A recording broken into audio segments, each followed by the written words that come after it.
tava rindo com o Paulinho aqui, porque apesar de eu ter chego mais cedo para testar o computador, na hora que eu destravei ele, o que aconteceu com ele? Travou, eu tive que desligar e ligar. Tudo bem, a gente vai indo. A gente começou uma série faz alguns domingos falando sobre que amor é esse, o amor de Deus, o amor de Jesus expresso pelo sacrifício dele na cruz. Estamos indo aos poucos. Eu quero, se você me der um segundinho, só para eu abrir o texto, pelo menos, vai ser melhor para todo mundo, eu acho. Senão, convido você a ligar a sua Bíblia ou abrir o livro, tá bom? Em 1 João, capítulo 2, versículo 15 ao 17, enquanto a tecnologia vai indo. 1 João, Novo Testamento, nome de carta, está mais para o finalzinho do Novo Testamento, tá bom? Primeira carta de João, capítulo 2, versículo 15 ao 17. Não amem o mundo, nem o que há nele. Se alguém amar o mundo, o amor do Pai não está nele. Pois tudo o que há no mundo, a cobiça da carne, a cobiça dos olhos e a ostentação dos bens, não provém do Pai, mas do mundo. O mundo e a sua cobiça passam, não duram, né? Mas aquele que faz a vontade do Pai permanece para sempre. Esse é um texto pequeno, esse é um texto bem claro e tem pelo menos duas ordens bem simples aqui, mas ao mesmo tempo pode assustar um pouco ou pelo menos afastar por um motivo bem básico. Tem ordens. Uma bem clara, a gente começa lendo não amem o mundo, e a gente vai tentar entender qual que é dessa ideia, mas talvez seja preciso conversar sobre um possível elefante na sala toda vez que você vai a uma igreja, seja aqui ou outra igreja. Eu quero que você guarde, perceba a reação que você vai ter no seu interior, não se exponha às informações que eu vou trazer aqui sobre a Bíblia em si, tá bom? Eu acredito que a sua reação vai ser bastante útil para a gente conversar aqui à noite. O fato é que a Bíblia também é um livro de ordens, princípios, mandamentos e valores. Muitas vezes é preto no branco. Faça isso, não faça isso, pense assim, abandone tal coisa. Algumas coisas são simples, apesar de serem profundas. Não andem ansiosos, perseverem em oração, adorem somente a Deus. São algumas coisas que a gente, tecnicamente, até reconhece que tem dificuldade, mas ninguém é contra, por assim dizer. Já outras são verdadeiros desafios. Não deseje o mal a ninguém, porque isso é igual a assassinar. Orem pelos seus inimigos, e não para Deus mandar fogo e enxofre. Seja generoso, perdoe. Na verdade, eu quero te trazer algumas curiosidades. Quantas leis você acha que tem no Antigo Testamento? Se você tivesse que chutar, quantas leis de Gênesis ao final do Antigo Testamento, quantas leis tem lá? Mais ou menos 600, tá bom? Quantas regras, ou pelo menos ordens, tem no Novo Testamento? 1098 imperativos. Nossa, é o que eu queria. A gente leu alguns domingos atrás a primeira e segunda carta aos Tessalonicenses. Nessas duas cartas a gente tem pelo menos 19 ordens. Um outro livro da Bíblia, no Novo Testamento, o livro de Tiago, é um dos livros que mais tem. Só nele a gente encontra cerca de 34 ordens. E é lógico que a gente sempre precisa olhar para cada contexto de cada um desses imperativos para saber exatamente o que isso significa. Mas essa é a quantidade de ordens que alguém que conhece a Deus, alguém que se considera um discípulo de Jesus, precisa pelo menos lidar. E veja que eu falei lidar e não obedecer, justamente pela necessidade de estudar o contexto, a ideia, mais ou menos o que está acontecendo ali. Mas, sem dúvidas, cada uma dessas regras, imperativos, e até as leis do Antigo Testamento, revelam alguma coisa sobre Deus. Pois bem, quais são os sentimentos e reações que te vêm à mente, surgem no coração, quando alguém diz que o Antigo Testamento tem 600 leis? Tá bom, o Antigo Testamento a gente meio que imagina, tem Levítico lá no meio. Mas como fica o seu coração quando você descobre que o Novo Testamento tem 1098 imperativos? Surpresa? Talvez um pouco de indiferença, uma dose de para que tudo isso? E se você for parecido comigo, um pouquinho de resistência, do tipo, nossa, por que Deus quer mandar tanto? E em tantas áreas assim.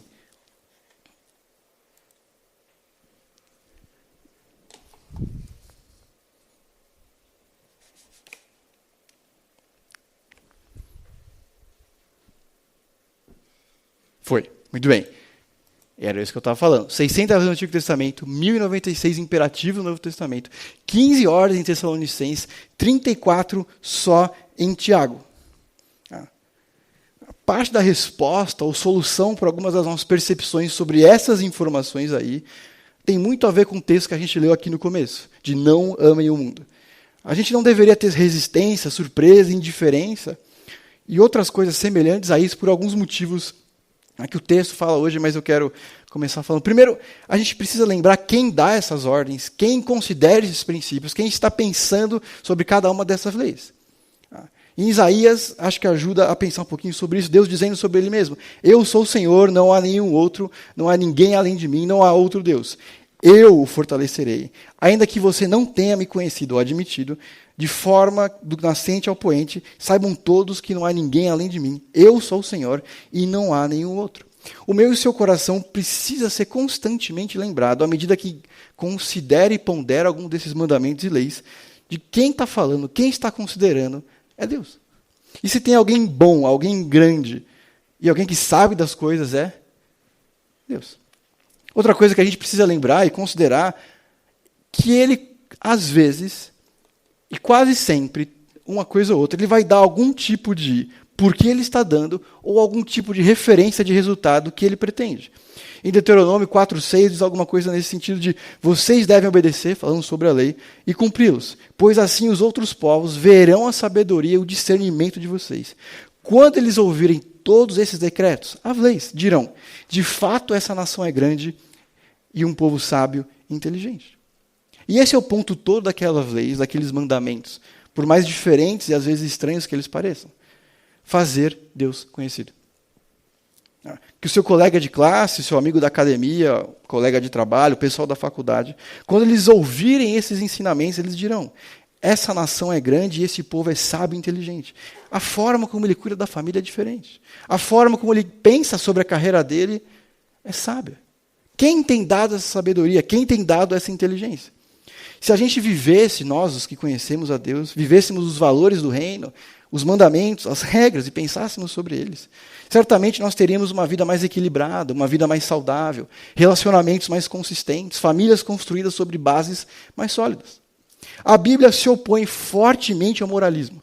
A ideia de que porque a gente obedece algumas coisas, alguém é melhor que o outro, ou a gente constrói um caminho até Deus. Mas ela não se opõe de forma alguma à moralidade. A ideia de que existe um certo e errado objetivo em muitas das questões da vida.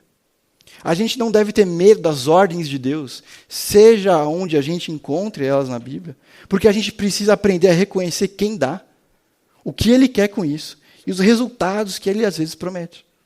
E o texto de hoje que a gente leu tem um pouco de tudo isso. O texto começa com uma ordem, e, portanto, provavelmente é o termo ou o ponto principal. E todo o resto meio que gira em volta, são razões ou incentivos do porquê a gente não deve amar o mundo, ou o que significa amar o mundo. É um firme alerta, não são meias palavras. É enfático. A maneira como a gente se relaciona com o que ele chama de mundo afeta a forma como a gente se relaciona conosco mesmos, com as outras pessoas e Deus. A verdade é que a ideia de mundo é um pouco confusa. Por exemplo, tem uma música que diz assim: este mundo não é o meu lar. Eu estou apenas de passagem, meus tesouros estão no céu. Amém? Já outra música diz: este mundo é do meu Pai. Toda a natureza canta e me rodeia. Eu descanso no pensamento das rochas e as árvores do céu. O mundo jaz no maligno e Deus amou o mundo de tal maneira que deu seu Filho unigênito. Qual das duas que João está pensando aqui? É o que o nosso professor de português tentou dizer com um campo semântico. O Novo Testamento ele usa a expressão, a palavra mundo, cerca de 186 vezes, e tem 3 grandes usos, pelo menos. Às vezes fala do planeta Terra, essa grande rocha que gravita no universo. Outras vezes fala sobre a criação.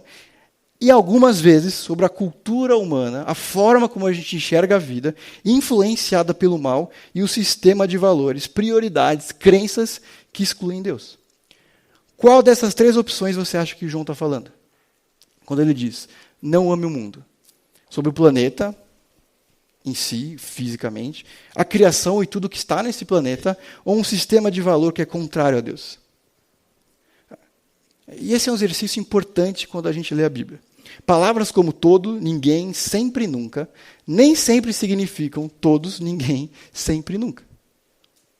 Enfim, o mundo é esse sistema de valores que influencia todas as pessoas e exige afeto, exige participação. O mundo é qualquer pessoa, relacionamento, estrutura social, circunstância, situação que não foram transformados pela graça de Deus e são contrárias a um valor divino. Existe um sistema organizado e orquestrado. O mundo, nesse conceito que a gente está pensando aqui, não é neutro. Tem uma direção e um propósito. Um espírito dos tempos, se você preferir. Um jeito de ser que nos afasta de Deus. E é por isso que, eventualmente, a gente acaba se chocando com ele. Mesmo aqueles que não são cristãos podem olhar uma notícia e pensam ou dizem alguma coisa no sentido de: mas como que alguém é capaz de fazer isso? Ou, como que fulano de tal falou alguma coisa? Esse é o mundo. É alguma coisa que é contrária a qualquer valor, princípio de Deus. Então, as duas canções podem estar certas. As pessoas, meus amigos ou não, crentes ou não, que concordem comigo ou não, devem ser amadas com palavras e ações. A criação deve ser cuidada, mas o sistema desse mundo deve ser categoricamente rejeitado. E esse é um tema que tem gerado alguma discordância entre os cristãos ao longo da história. De um lado estão aqueles que rejeitam qualquer coisa que não tem relação direta com Deus. Então não ouvem música do mundo, porque o meu amor por Deus é tão grande que eu preciso ficar longe, inclusive geograficamente. Por isso que a gente viu os monastérios, é por isso que os Amish vivem como vivem. Que talvez não seja o melhor caminho diante do que Jesus disse: não peço que os tires do mundo, mas que o livre-os do mal. Do outro lado, a gente tem irmãos, e perceba que irmãos, que rejeitam e isolam, rejeitam completamente esse isolamento do mundo, e sob a ideia de que no mundo nem tudo é ruim, se envolvem com coisas, na melhor das hipóteses, na fronteira. Que em momentos não usam sabedoria e não tomam decisões, não conseguem discernir a linha do certo e errado mais. O alerta que João está trazendo aqui, mas sobretudo que Deus quer nos ensinar essa noite, é sobre ter um compromisso dividido. Um coração que diz que ama a Deus e se entrega a coisas que são contrárias a Ele. A tentação de amar o mundo é universal, todos estão sujeitos. Mas também essa aqui é uma carta para cristãos, lembre-se disso.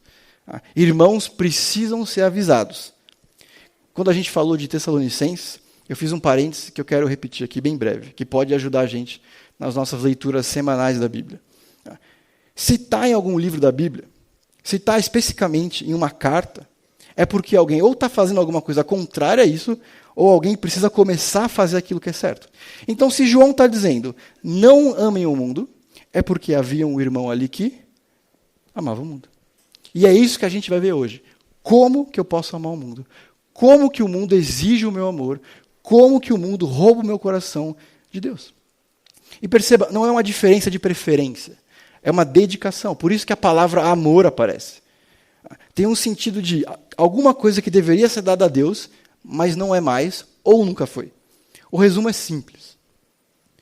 Amar qualquer coisa que não seja Deus é uma má ideia.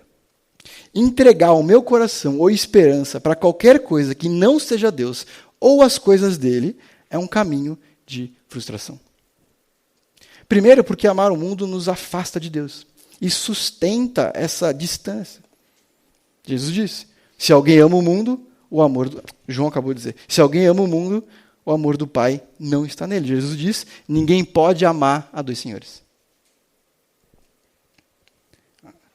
Não importa o seu tempo de casa, não importa quanto tempo você conhece Deus, Jesus, Espírito Santo, ou congrega em uma igreja. Todos nós, qualquer pessoa, é convidada constantemente a entregar o coração, permitir que ele seja roubado para as coisas do mundo. Um colega, talvez você conheça, Augusto Nicodemos, diz assim sobre a vida dele. Após a minha conversão em 77, eu passei a dedicar diariamente horas para a leitura da Bíblia e oração. Eu tinha um diário onde eu anotava as minhas experiências espirituais.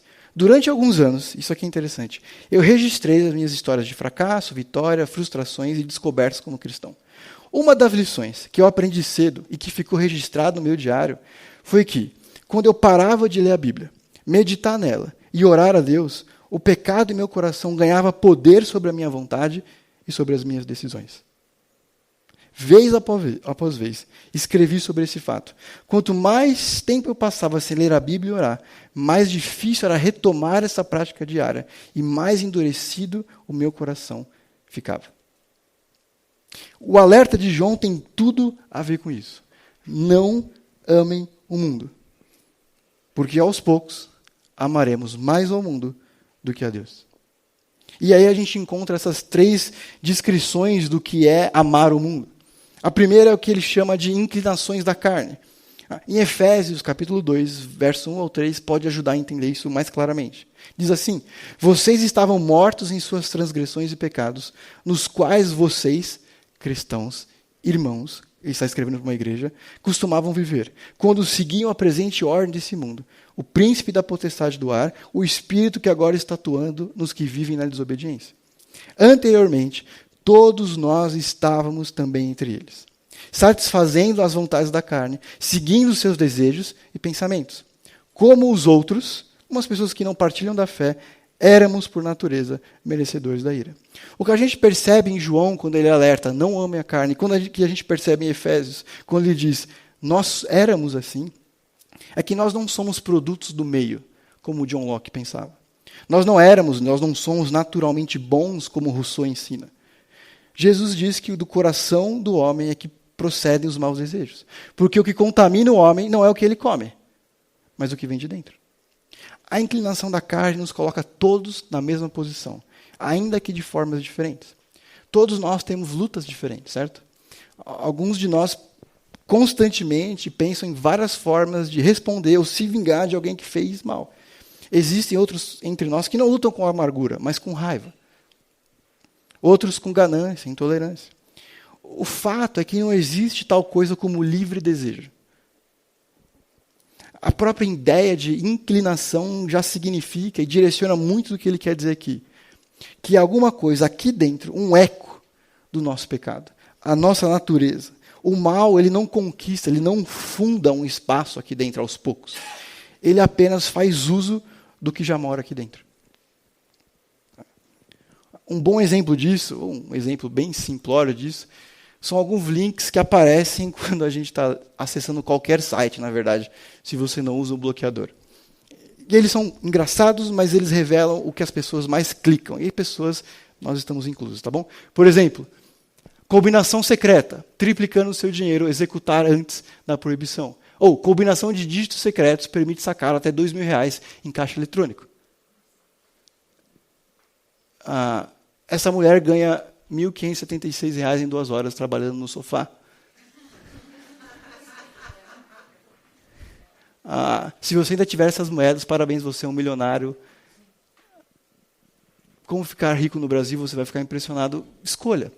Na verdade, nas últimas 4 semanas, toda vez que eu abri o jornal, tinha alguém que caiu num golpe de alguma corretora de moedas virtuais que prometia lucros diários de 3%. Eu sou de humanas, mas 3% é muita coisa por dia. Mas por que essas coisas acontecem? Por que existem esses destaques? Por que eu não escolhi, eu não editei? Esse foi o bloco que apareceu. E olha que eu uso um negócio que corta propaganda e tal. Então ele sorteia para mim as propagandas. Mas é porque tem um eco. É porque a gente clica. Independente do site que você prefere, você tem percebido ao longo dos vários anos que a imoralidade tem ganhado espaço nos destaques. Por um motivo muito simples. Porque apela para quem nós somos. Não gera alguma coisa. No máximo, e na verdade mais precisamente, encontra eco naquilo que a gente já é. A segunda coisa que ele fala aqui é da cobiça dos olhos, o desejo dos olhos. É querer ter alguma coisa à parte da vontade de Deus. Tudo aquilo que é atraente para os nossos sentidos, mas não é próprio para desejar ou obter. A palavra aqui significa um desejo intenso, alguma coisa que consome energia e tempo. Desejos internos alimentados principalmente por estímulos visuais externos. O jardim do Éden é um bom exemplo. E vendo a mulher que a árvore era boa para se comer e agradável aos olhos, uma boa medida para perceber o quanto o nosso coração tem sido roubado por alguma dessas coisas é quais são algumas das últimas imagens que a gente tem antes de dormir e quais são algumas dessas quando a gente tem quando acorda. São coisas que me trazem paz só de olhar, são coisas que me dão agonia só de olhar. Roubam o meu coração de Deus. Um cristão, alguns séculos atrás, disse que um homem bom, uma pessoa digna, se envergonha de falar, desejar, sobre o que muitos homens maus não têm vergonha de fazer ou desejar. Isso tem conquistado espaço nos nossos vocabulários, nos nossos acessos, nas nossas escolhas. Eu não quero gastar tanto tempo com a explicação de cada um deles, porque elas são bem claras. O orgulho da vida é a última coisa que ele fala. Não amem o mundo, fujam das inclinações da carne, rejeitem a cobiça dos olhos, fujam da ostentação de bens, ou o orgulho da vida, dependendo da sua Bíblia. É a ideia de ser alguma coisa à parte de Deus. Refere-se a uma pretensão arrogante. Outro dia eu estava vendo uma entrevista, um sujeito tinha um carro de luxo, eu não sou do carro, um Porsche Cayenne. E aí o entrevistador perguntava assim, você gosta de carro? Ele, sim. Você está feliz com a qualidade do seu carro? Muito. Você está satisfeito? Por quê? Porque quando eu comprei, só eu tinha. Agora todo mundo tem. Mas calma, não vamos rir tão rápido desse sujeito. Quem nunca parou de usar uma roupa porque todo mundo comprou? Quem nunca parou de gostar de uma banda porque agora está na moda? Quem nunca orou de forma mais eloquente porque era em público? Uma fraude pretensiosa. É uma riqueza, uma posição, um conhecimento que a gente adquire para impressionar. Isso acontece em qualquer lugar, inclusive em comunidades, em igrejas. Gente que quer ser chamada de pastor, outros doutores, outros de vossa excelência. Talvez seja a razão de muitos de nós termos problemas com cartão de crédito. Não saber dizer não. Aristóteles usa essa palavra de ostentação para homens que atribuem para si mesmo qualidades dignas de louvor que realmente não têm. É aquilo que parece dar sentido ou completar a minha vida. Complete a frase. Eu ficaria realmente feliz se eu tivesse. Eu ficaria realmente satisfeito se. É aí que está o meu coração. Eu dormiria bem se isso aqui. É aquilo que dá uma sensação de incompletude, de ingratidão, talvez. Paulo diz em 1 Coríntios 4:7, pois quem torna você diferente de qualquer outra pessoa? O que você tem que você não tem recebido? E se recebeu, por que se orgulha, se assim não fosse? Mundanismo, ter um coração roubado pelo mundo, é aquilo que faz o pecado parecer normal e a justiça parecer estranha. É por isso que para o nosso coração, às vezes, é muito difícil pensar em generosidade. É por isso que para o nosso coração, para a nossa natureza, que mora aqui dentro, que é quem nós somos, é difícil pensar em santidade. A luxúria da carne, a luxúria dos olhos, o desejo, referem-se àquilo que nós não temos. E o terceiro, o orgulho da vida, aquilo que nós temos. E ambas existem porque a gente não sabe lidar e não é capaz de lidar com o nosso coração. E isso destrói as nossas relações. Ainda que eu tenha trazido alguns exemplos externos de como que o amor ao mundo se manifesta, perceba que todos os três falam do nosso interior. É perfeitamente possível, e na verdade completamente real, ter uma vida irretocável e um coração cheio de podridão. É perfeitamente possível nunca ir com uma mulher para uma cama em adultério, e ainda assim desejar no coração. Nunca assassinar ninguém e ainda assim odiar. É possível nunca ser zilionário e ainda assim cobiçar riqueza. E aí vem o alerta. O mundo passa. Ceder aos desejos da carne, ceder à cobiça dos olhos, ceder à ostentação dos bens, não me leva a lugar nenhum. Ninguém compra ações de uma empresa que certamente vai à falência. Nenhuma pessoa razoável acumularia tesouros onde a traça e a ferrugem destroem e os ladrões invadem e roubam, certo? Um exemplo bem claro é, olhe para um álbum de fotos de uns 10 anos atrás. A nossa reação sempre é, nossa, mas esse era o meu cabelo? Essa era a minha roupa? Minha mãe me deixou sair assim? Porque as coisas passam. Mas a gente sempre está apegado às coisas sem perceber que passa. Aquilo que não vem de Deus passa, frustra, muda e rouba o nosso coração. Não foi um cristão que disse, mas poderia ter sido. Pois aqui está outra coisa que é verdadeira. Eu já citei isso aqui várias vezes. Nas trincheiras da vida adulta, do dia a dia, não existe tal coisa como não adoração. Todo mundo adora algo. A única alternativa é o que adorar. E essa é uma excelente razão para escolher algum tipo de Deus espiritual para adorar. Seja Jesus, Alá, Yahvé, a Deus da fertilidade, as 4 verdades nobres. Ou princípios éticos infalíveis. A verdade é que qualquer coisa que você adorar vai te comer vivo. Se você adorar o dinheiro ou as coisas materiais, então você nunca terá o suficiente. É verdade. Adore o seu corpo, a sua beleza, seu poder de sedução, e você sempre se sentirá feio. E quando o tempo e a idade começarem a aparecer, você experimentará a morte bilhares de vezes, antes que seja finalmente enterrado. Adore o poder, e você se sentirá fraco e temeroso, e precisará de mais poder sobre os outros para manter o medo à distância.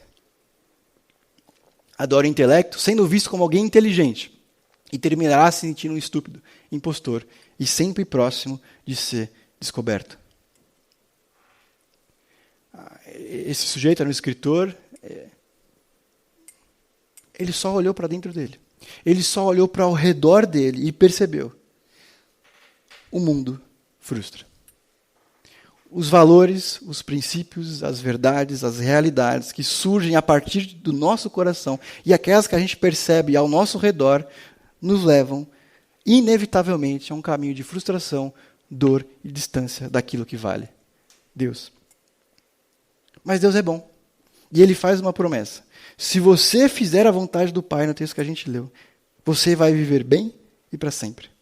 O oposto de amar o mundo não é apenas amar a Deus, mas fazer a vontade dEle.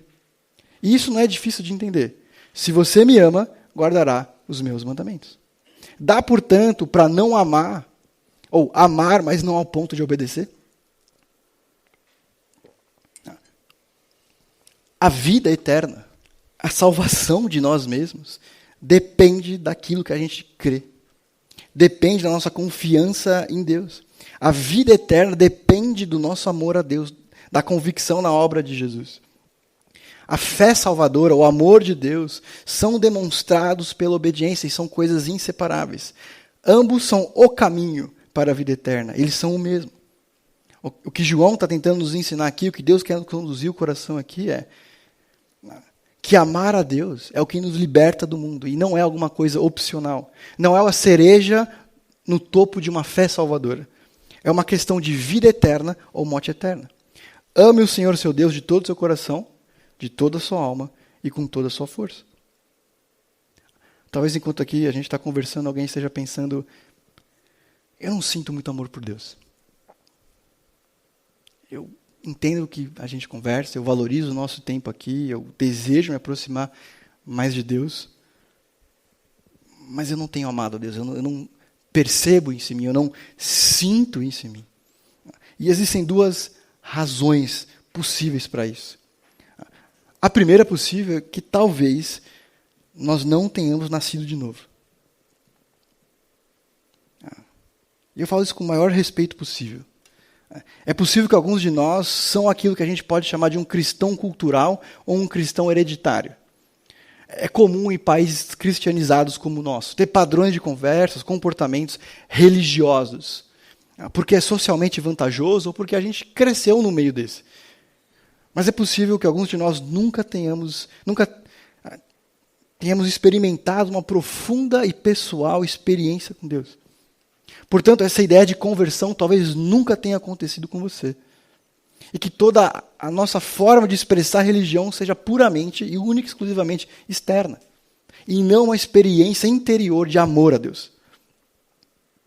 Nas igrejas a gente sempre fala dos cristãos e dos não cristãos. Daqueles que conhecem Deus e daqueles que não sabem nada sobre Ele. Mas dificilmente a gente fala sobre aqueles que estão no que a gente talvez possa chamar aqui de meio termo. Muitos homens e mulheres parecem se encaixar nesse grupo intermediário, dos que creem no conceito de Deus, mas vivem como se Ele não estivesse por perto, não se importasse ou não tivesse importância. Porque o amor está no lugar errado. E o convite dessa noite é: avalie. Onde está o meu coração? Eu tive, eu consigo lembrar, eu consigo contar sobre a experiência pessoal de convicção e transformação a partir daquilo que eu sei sobre Deus, da confiança que eu coloquei na obra de Jesus na cruz. Eu consigo ver o Espírito agindo na minha vida quando eu olho para trás, em 2019, por exemplo. A segunda possibilidade, deixa eu fazer um parênteses. Se você, diante dessa autoavaliação, dessa perspectiva do que a gente conversou sobre amar ao mundo, você percebe que tem amado mais ao mundo, procure irmãos. Você não está sozinho. Nós somos uma igreja, converse, procure a gente, manda um WhatsApp para o WhatsApp da igreja. A segunda possibilidade é que o seu amor talvez tenha esfriado. A possibilidade é que você realmente tenha nascido de novo, que você realmente tenha entendido as coisas de Deus, o sacrifício de Jesus. Você percebe claramente fruto do Espírito na sua vida, um antes claro e um depois muito claro. Mas com o tempo, o meu e o seu amor se tornam fraco e frio. Como saber? Bom, como anda o seu envolvimento com a sua igreja?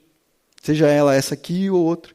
Como anda o seu envolvimento com as Escrituras? De aprendizado, de decorar, de falar sobre isso. Como andam os seus relacionamentos com pessoas da igreja e com pessoas que não são? Como andam os frutos, ou o fruto do Espírito? Talvez a história, os traumas com a igreja, com cristãos, tenham te tornado distante das coisas de Deus. E a prescrição para esse problema não é muito diferente. O mesmo Espírito que gera a vida, também nutre a vida. A mesma palavra que acende o fogo do amor por Deus, também reacende o amor por Deus. O mesmo Cristo que uma vez nos tirou das trevas para a sua maravilhosa luz, também pode tirar da longa noite da alma. Sejamos sinceros. É possível viver uma vida plena, completa, livre de vícios e angústias, baseados única e exclusivamente nas nossas ideias e experiências? Não. 1000 vezes não. A gente precisa de Deus. E Ele sabe disso. E é por isso que Ele oferece sabedoria. É por isso que Ele oferece tantos mandamentos, tantos princípios. Ore para que o Espírito te desperte. Mergulhe na palavra de Deus. Clame a Jesus por uma nova visão da graça dEle, de perceber o que Ele tem feito. Persiga uma nova paixão por Deus. Se envolva com a igreja. Amor não é alguma coisa que a gente produz por nós mesmos. Não o amor genuíno, pelo menos. Não o amor divino. Mas é alguma coisa que a gente aprende quando a gente entende o que Deus fez, faz e ainda vai fazer por nós. É alguma coisa que normalmente começa com relembrar da cruz. Que os evangelhos não existem apenas para os novos convertidos descobrirem quem é Jesus. Que nos ensina, que nos transforma, que nos relembra. Que não existem verdadeiras mudanças sustentáveis, que não passem pela compreensão do evangelho.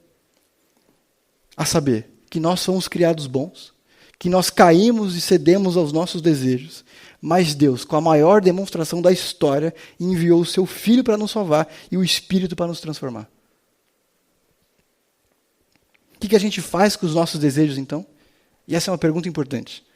Porque, ao contrário de muitas religiões, especialmente as de origem oriental, o cristianismo ele não é negacionista, no sentido de suprimir os desejos, de guardar, ignorar, mas direcionar amor na direção certa. Na verdade, esse é um erro histórico, sejamos honestos. A gente meio que adota o princípio de a carne é fraca, e a gente meio que diz isso à medida que a gente cede a cada um dos desejos da carne, mas parece espiritual porque a gente diz isso. Mas os desejos só são um problema quando eles roubam o nosso coração, ou quando eles são contrários a Deus. O amor de Deus e o amor a Deus nos libertam. Nos liberta. A única coisa que tem poder para nos libertar é o amor de Deus. E João está contrastando dois tipos de vida. Uma vida vivida para a eternidade e uma vida vivida para o tempo, para o mundo. Uma pessoa mundana existe, vive para os prazeres da carne. Um cristão vive para as alegrias do Espírito. Uma pessoa do mundo vive para as coisas que ela pode ver, segundo os desejos dos olhos. Mas um cristão vive para as realidades invisíveis de Deus. Quem se apega aos caminhos do mundo está se entregando a literalmente alguma coisa que não tem futuro. É um caminho que nos leva, inevitavelmente, ao desengano e à desilusão. A vontade de Deus não é alguma coisa que a gente consulta esporadicamente com uma enciclopédia, mas é alguma coisa que deve controlar a nossa vida. A vontade de Deus não é como um restaurante self-service, que eu escolho o que eu gosto e deixo de lado o que eu não gosto. É alguma coisa que precisa permear e transformar cada área da minha vida. Por isso, tantos princípios, valores, ordens. O cristianismo é muito mais que uma nova filosofia, uma nova forma de enxergar o mundo. É intervenção divina, no meu e no seu coração. Mas também é um chamado à luta, à responsabilidade. A gente não deveria ter medo, resistência às ordens bíblicas, porque vem daquele que é bom e quer o nosso bem. Na verdade, esse trecho de João que a gente lê é um chamado à liberdade, um convite a uma vida livre das nossas mais profundas contradições e dos nossos desejos mais inconstantes. Verdadeira liberdade não é ceder a cada desejo. Verdadeira liberdade não é fazer cada vontade pessoal. Isso nos torna escravos da parte mais volúvel e inconstante de nós mesmos, o nosso coração. Liberdade genuína é o que Deus oferece por meio do sacrifício de Jesus e a obra do Espírito. Liberdade começa com a mudança de mente e coração daqueles que creem. Quando a gente descobre quem Deus é, o que Ele fez por mim e por você, a gente é transformado por aquilo que é eternamente bom, perfeito e agradável. E é assim que a gente é capacitado a viver o melhor caminho, que inclui, muitas vezes, dizer não a nós mesmos. O meu mais novo versículo favorito, eu não sei como que é para você, mas ele vai variando, de acordo com o que eu vou lendo da Bíblia, de acordo com o que eu lembro com os momentos. Esse aqui, para mim, ele é muito significativo, está lá em Malaquias, no finalzinho do Antigo Testamento. Diz assim, Deus dizendo para o povo que duvidava se Deus era bom, se estava com eles. Deus dizendo, ponham-me à prova, diz o Senhor dos Exércitos. Vejam se eu não vou abrir as comportas dos céus e derramar sobre vocês tantas bênçãos que nem terão onde guardá-las. Impedirei que as pragas devorem as suas colheitas, e as videiras nos campos não perderão seu fruto. Então todas as nações o chamarão de felizes. Ele não está prometendo 3% ao dia. Mas o que ele está dizendo é, vale a pena me conhecer. O que ele está dizendo é, vale a pena me obedecer. Por quê? Porque eu sou Deus. Deus é bom assim. Deus é adorável, não no sentido de bonitinho ou algo do tipo. É porque Ele é grande, é porque Ele é bondoso. Porque se aproximar de qualquer coisa, senão Deus, é furada.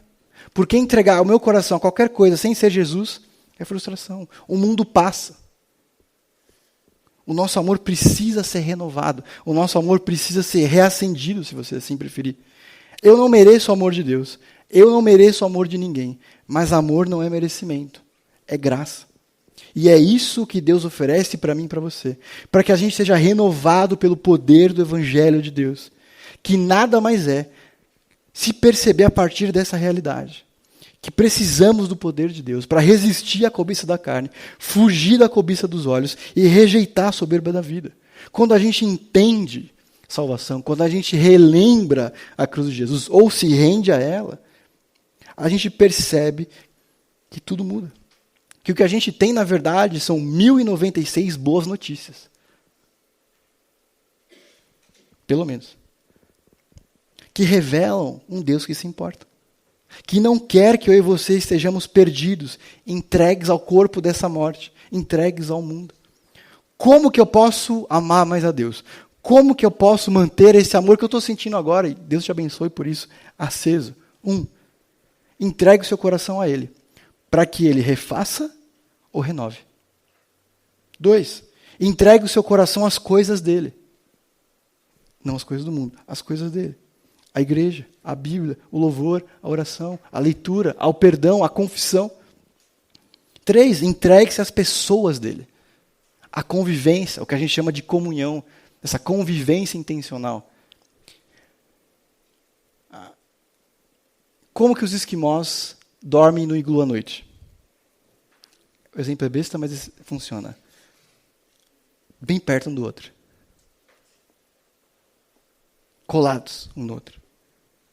Como que eu posso fortalecer, acender ou manter aceso o meu amor por Deus e as coisas dele? Próximo dos meus irmãos. Ele quer nos transformar com esse amor dele. Por isso que a gente precisa se entregar aos pés de Jesus, ceder os nossos desejos, projetos, sonhos e até aquilo que a gente considera direitos, deixar aos pés de Deus, para que Ele assim direcione, para que Ele assim ressignifique, para que Ele assim transforme, para que Ele renove os nossos desejos, os nossos corações ruins, de acordo com o coração dele. Essa semana eu estava lendo e um colega disse alguma coisa que pode nos conduzir aqui, já no final. O seu eu futuro sempre verá o seu eu presente como insensato e imaturo. Isso significa que todos nós somos tolos nesse exato momento.